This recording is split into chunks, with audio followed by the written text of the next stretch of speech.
Hello and welcome to BuffSports Live. I'm Jack Carlo alongside Mitchell Sanchez. Mitch, are you excited for the show today? I am excited. We have a jam-packed show for you. But enough of the talk, let's get into some action. Well, what kind of action are you talking about?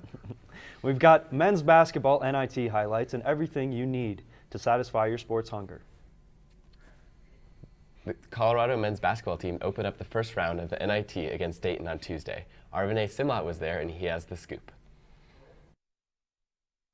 In the first round of the NIT tournament, it was a good win for the Colorado Buffaloes, winning by 5, 78-73 against Dayton. But this was the Deshaun Schwartz game. He had timely threes all over the place, igniting the crowd. Every time Dayton made a run, it seemed like Deshaun Schwartz responded with a three-pointer. He finished with 19 points in this game. Deshaun Schwartz, obviously likes the international three better than he likes the college three. So hopefully that rule will change. We'll see. The first half was dominated by Tyler Bay, who had 10 points. But in the second half, he went down with an injury, went into the locker room a few times, came back out and was able to play. But in that time, McKinley Wright took over. He finished with 19 points against the team that originally recruited him. Remember, he decommitted because the coaching staff at Dayton changed, and Tad Boyle went on to recruit him to Colorado. I think I made the best decision for me. Dayton's a really good program. That's the reason I committed there in the first place. A coaching change happened, and I didn't feel as comfortable. And when I met with Coach Boyle, I felt like this would be the perfect spot for me. So I have nothing against Dayton. I talked to those guys before the game, talked to them after the game. We're still cool. Overall, it was a good team win for the Buffaloes, but in usual Tad Boyle fashion, he wasn't happy with how this game ended. We had too many guys tonight in no man's land offensively. What I mean by that is when the shot goes up, you either have to go to the glass and rebound or get your tail back and stop the fast break. And we always want at least one back. Against a team like Dayton, if two go back, I'm fine with it. But we, in that possession, had three guys that weren't back, and they weren't crashing. It's like, that's unacceptable. We had no chance. This is the second time in Tad Boyle's career that the Buffaloes have moved on to the second round. We'll have more for you next time on Buff Sports Live. I'm Vinay Simlat. Back to you. Will continue their season in the second round of the NIT, taking on the Norfolk State Spartans. The Spartans are fresh off their 80-79 overtime win against Alabama, one many Buffs fans did not see coming. Colorado will have to watch out for redshirt junior Nick Thomas, who has averaged 14.4 points per game for the Spartans. With a win, C will take on the winner of the Xavier and Texas game, and with a loss, well, at least McKinley Wright can get that shoulder fixed. Before the first NIT match last week, Lena was on the street talking to students and fans about their thoughts on the season and the outlook on the NIT. Hey Buffs fans, we're at the first round of the NIT against Dayton tonight. Fans are coming out and they are excited. This is the third NIT bid for CU in the 9 seasons under Coach Boyle, and people are pumped for tonight. We're going to be talking to some fans about what they thought about the past season and what they're looking forward to. Let's go. Have you been going to a lot of the games this past season? Yeah, I try to go every game, every time I have a chance. So, avid Buffs fan, what'd you think about this past season? I think the Buffs have been pretty good lately. They're a young team, and I think they could do something in this tournament. Oh, they have been fantastic. We're so excited. And I'll tell you, the last home game they had, the audience, the crowd was just so energetic and just, I think, gave them so much energy going into the tournament. Absolutely. What do you guys think about this past season? We were up and down this season, down, up, and down. But I'm pretty stoked on how the Buffs have found their identity in the last half of the season.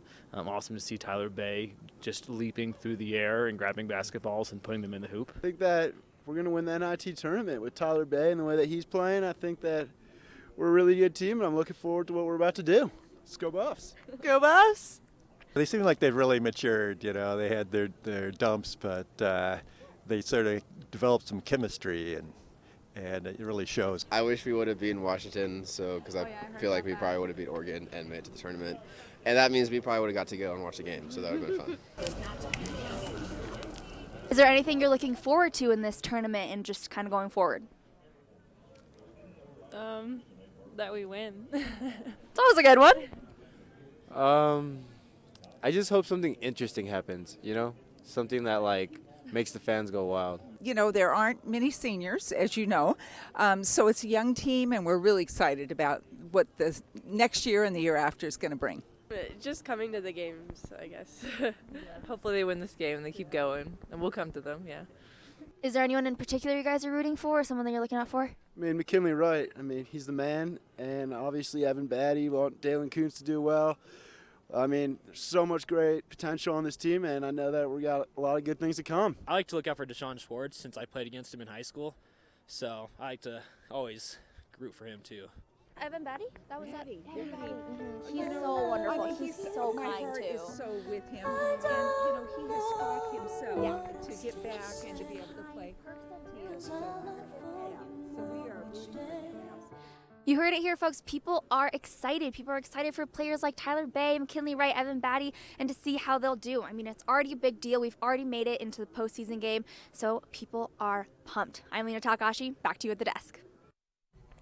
For our trivia question this week, we have something big in store. We spent hours calculating, breaking down this week's question.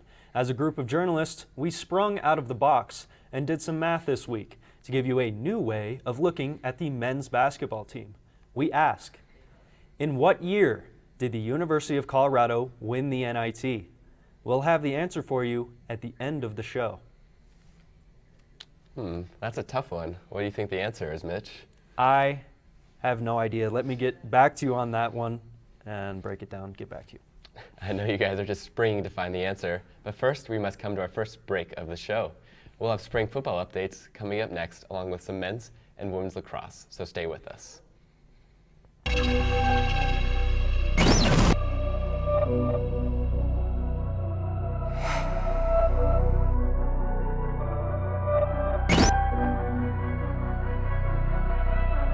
Deserves a second look. Michael taking off, the patented tongue comes out. Just in front of that line. Look at this, the double clutch, the rebound.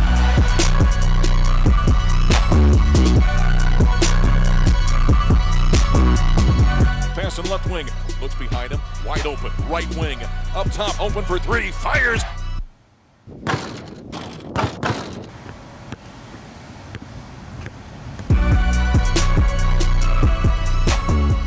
Really good basketball, Mark. Unselfish, smart basketball. Open for three, fires, nothing but nylon from downtown. Good ball move by Colorado. Football program started spring practice this week. Vinay was there with an update. That's right.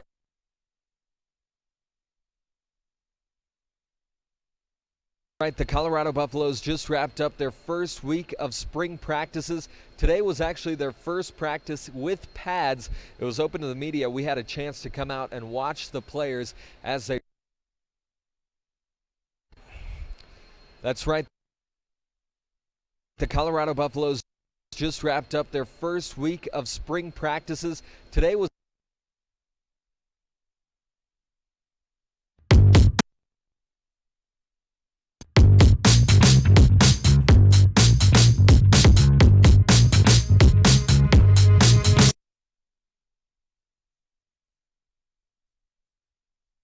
in CU history. It was a costly loss for the Buffaloes as they are now 0-4 at home. On Sunday, the Buffs rounded out the weekend, overpowering the Arizona State Sun Devils for their first home win, 15-3. The Buffs started off hot with a 3-0 lead despite ASU's best efforts. Colorado's offense exploded to give them a 12-3 lead into halftime. For the second half, Colorado's defense was able to hold ASU scoreless, making it the second time in 3 meetings the Sun Devils haven't scored in a half. Miranda Stinson had a day with 6 goals and 2 assists. Colorado now has a 4-4 record and will look to continue their success against Oregon tomorrow. The lacrosse team is still ranked. They're 25th according to the IWLCA coaches poll. They were 23rd last week. Boston College is the top team in the nation. Colorado is 4-4 on the season, 3-1 in the Pac-12. The number 8 men's club lacrosse team has 2 matches this weekend against even higher ranked opponents. Number 5 Chapman is 6-2 in their season, and number 7 Concordia is 8-1. Just last week, Concordia was 3rd in the coaches' poll. Tonight at 7, we'll be streaming the match against Chapman. On Sunday, we'll be back with Concordia Irvine. It'll be a tough weekend for this team, and you can catch all of it on BuffSports.live. Colorado's club hockey players returned from Russia last weekend, marking the end of postseason play for the Buffs. As for their league, 4 of 8 WCHL teams are competing in the ACHA National Tournament this weekend. All 4 teams made it to the second round, 2 from wins yesterday and 2 from first-round byes. Number 14 Missouri State played at 1:30 today, and Oklahoma plays tonight at 5. The second round concludes tomorrow with matches from Central Oklahoma and Arizona. All games can be watched for free on the ACHA YouTube page. If you go, let them know to bump the exposure. Things look a little dark. Did you get all of that, Jack? I think so. Anyway, we're moving right along here at Buff Sports Live. After the break, Jess will be springing into one of our favorite segments, Buff Banter. We'll also have a few track and field updates, women's golf, and tennis. In 5, 4, 3, 2, 1. Mic up on 2. All right, take 1. And fade camera 2. Take 3. Ready, red. Roll red. Take cam 1. Take red. Take it. Come on, roll red. Let's go. All right. Hey, what are you doing? Yeah, I'm just calling the show. There's no show.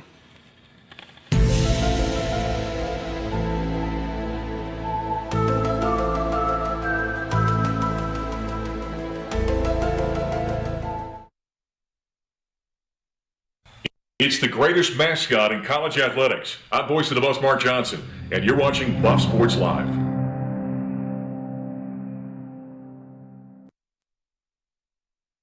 Please record.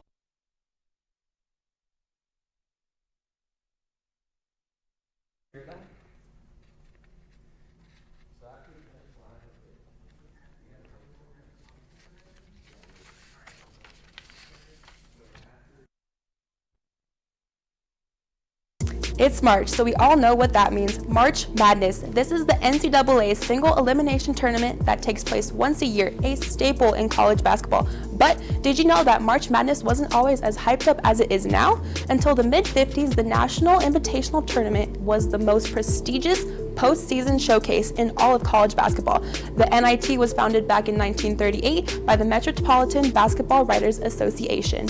And every championship game was played at Madison Square Garden in New York City every March and April. The first champions of the NIT tournament were the Temple University Owls over our Buffs. Last year's winners were Penn State, with Lamar Stevens taking home MVP.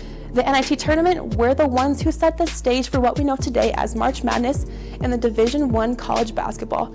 Our Buffs are still in the tournament after their 78-73 win last Tuesday over Dayton. They take on Norfolk State Monday at the CU Event Center. I'm Tara Stesky, and this is Buff Banter. The track and field team began their outdoor season on a high note at home last weekend. The team had 18 victories in the Jerry Quiller Classic, 12 for the women and 6 for the men. The women's team began their outdoor season ranked 9th by the USTF CCCAA. The association uses the fastest times from the last 2 years, taking into account the location of the event. But the ranking only considers outdoor performances, ignoring improvements made in indoor events. This is why, despite a second fastest indoor 5,000 time from record breaker Joe Klecker, the men's team is ranked only 82nd. Colorado's track and field program has sent 24 student athletes to compete in the Fun McGraw tournament up in Fort Collins.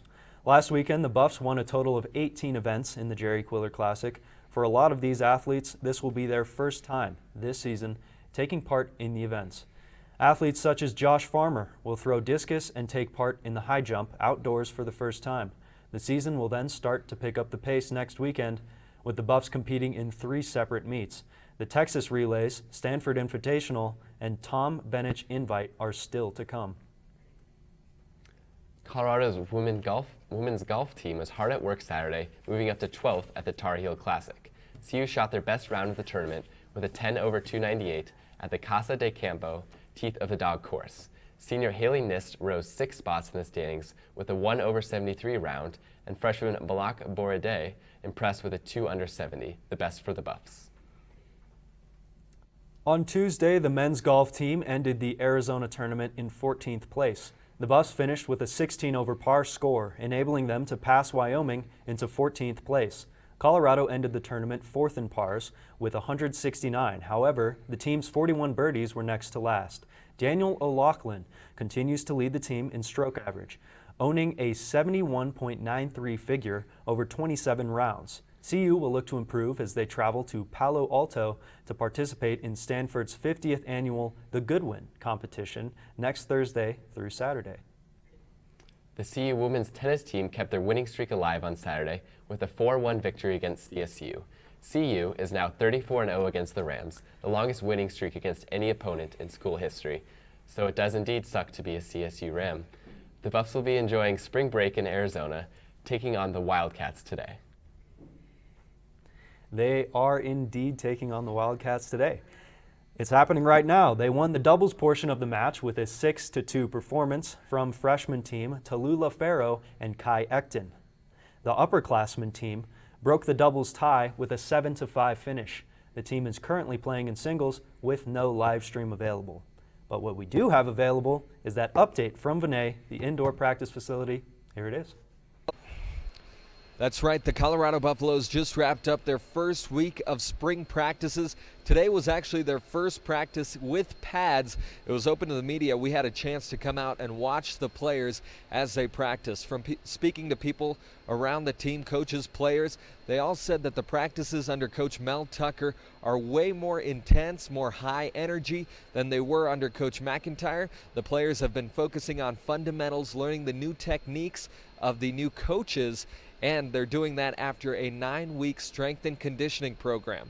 I talked about all that with offensive lineman Tim Lynan. You know, the practices, we don't have two fields. It's all just 1s, 2s, 3s. They all go, and we're more fundamentally focused, I think, on what we're doing in our technique, and I think that's very beneficial to us, especially in the O-line. In the past couple of years, we haven't been the greatest O-line, and so I think that's great for us to get fundamentally better, and I think it's better for us to all go in one group instead of splitting the fields so that we can have time to look what the 2s are doing, the 3s are doing, and we can coach them as well. What's Coach Tucker like during practice?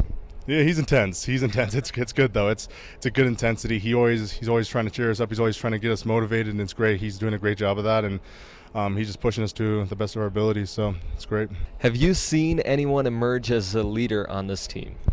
You know, everyone's being a leader now. It's something that everyone needs to step up and do something for the team, and I feel like a lot of us are starting to do that now, and that's something that's beneficial to the team. That's what we had in 2016, I think, when we were a good team, and I think a lot of people stood up in that leadership role and took it, and you know, that's how we started winning. Everyone started being accountable for each other, and that's what we're starting to do now, and I think it's starting to benefit us. Do you see more similarities between that 2016 team and this one? I think we're better now. I think we're going to be better, especially after the offseason we had, and for first started practices of spring ball, and I think we're doing great. And you were telling me earlier there have been some differences in technique between the offensive line from last year and this year? Yeah, just different techniques in run and pass, and you know, it's just, I think that just depends on what our offense is doing, and I like what our offense runs. We're a tempo, and we can go slow, we can go fast, and kind of just disorients the defense altogether. So that's something I like about what our offense is doing now. Now the schedule has been pushed back this spring, so we'll wait till late April for the spring game. The team will have this week off for spring break, and then after that they'll get right back to it with more practices in pads. Guys, back to you. After another short break from the action, we'll spring into the answer to that trivia question. And of course, the tweet of the week. Is that a fire I smell? No, Jack, that's just Jess with rapid fire coming at you hot after the break.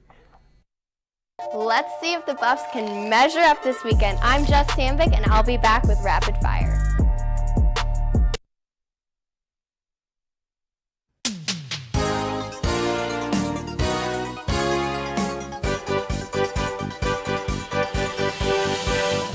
We are the University of Colorado sailing team, and still the only college sailing team in Colorado. Last year, we traveled to 5 regattas and hosted our own using a fleet we bought with community support. This year, we're raising money to purchase a safety boat that will take care of our sailors and lead effective practices to get them in tip-top shape to kick stern at regattas.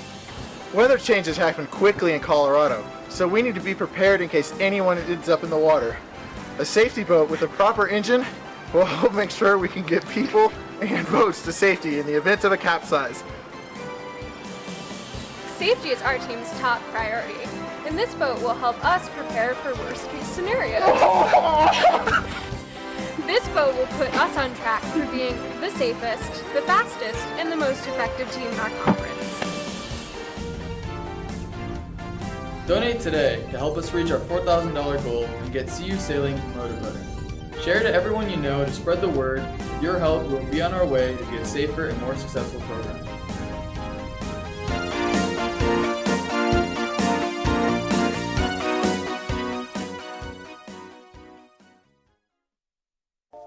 We're back with the hottest segment in all of sports. This is Rapid Fire. Come back in 2 hours for the men's lacrosse game against Chapman University. With one of the shortest seasons in the last decade, Colorado needs every win it can get to maintain its top 8 position. Start your spring break right at BuffSports.live. Women's lacrosse wraps the first half of Pac-12 play on Saturday at home against Oregon.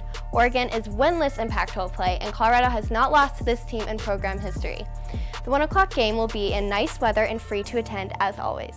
Men's basketball springs into the second round of the NIT tournament on Monday for a match against Norfolk State.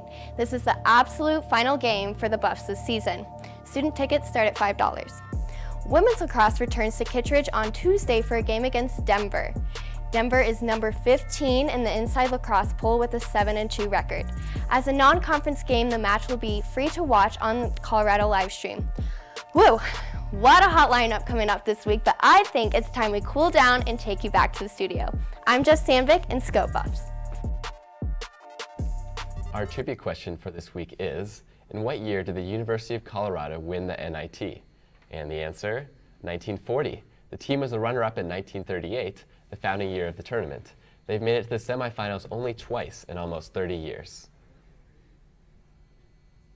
This week's Tweet of the Week comes to you from the film team at Colorado football. We all watched this one together last night and loved it. Here's the first 30 seconds. Superstar, action. What are the 3 primary colors? Gold, black, and white. I think they like red, red, blue, yellow, or something. What are the primary colors? Red, blue, right? Green, no, green, yellow, and blue. Oh yeah, yellow and blue is green. Blue, yellow. It's only 2? Blue and yellow? Red, blue, yellow. Yeah, red, blue, yellow. Ding! Final. What are the primary colors? Red, blue, yellow. What are the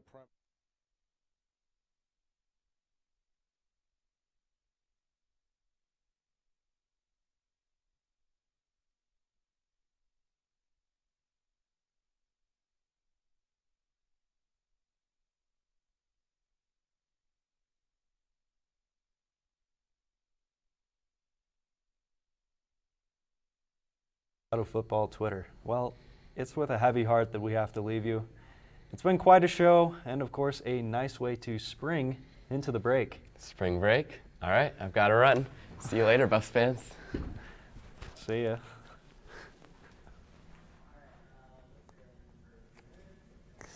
Jeez.